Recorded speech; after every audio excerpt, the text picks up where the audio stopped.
दिल्ली की एक कोर्ट ने पूर्व डिप्टी सीएम मनीष सिसोदिया को झटका देते हुए उनकी जमानत याचिका खारिज कर दी। कोर्ट ने आम आदमी पार्टी के नेता की इस दलील को खारिज कर दिया कि शराब घोटाले से जुड़े मनी लॉन्ड्रिंग मामले में कार्यवाही में देरी हुई है। यह मामला धीमी गति से आगे बढ़ रहा है। कोर्ट का कहना है कि इस देरी के लिए सिसोदिया खुद जिम्मेदार है। स्पेशल जज कावेरी बाबेजा ने कहा कि पूर्व मंत्री बिना गंभीरता वाले आवेदन दायर करके केस की कार्रवाई में देरी कर रहे हैं। मंगलवार को अपने 42 पेज के ऑर्डर में जज ने कहा, ये साफ है कि आवेदक व्यक्तिगत रूप से और विभिन्न आरोपियों के साथ एक या कई आवेदन दाखिल कर रहा है, बार बार मौखिक सबमिशन दे रहा है। इनमें से कुछ में गंभीरता नहीं है, वो भी टुकड़ों के आधार पर। ऐसा जाहिर तौर पर मामले में देरी करने के मकसद से किया जा रहा है। सिसोदिया को जमानत देने से इनकार करते हुए जज ने कहा कि आवेदक का ये तर्क कि उसने कार्रवाई में हो रही देरी में योगदान नहीं दिया है, ये मामला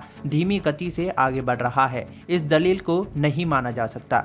दरअसल सिसोदिया ने कहा था कि अभियोजन पक्ष ने पिछले साल सुप्रीम कोर्ट को आश्वासन दिया था कि केस 6-8 महीने में खत्म हो जाएगा और यदि मुकदमा लंबा खिंचता है या धीमी गति से आगे बढ़ता है तो वो शीर्ष अदालत के 30 अक्टूबर 2023 के आदेश के अनुसार अगले 3 महीने में जमानत पाने के हकदार हैं। हालांकि अदालत ने कहा कि मामले की प्रोग्रेस को स्लो करने की कोशिश के बावजूद इसकी तुलना किसी भी तरह इस नेल से नहीं की जा सकती।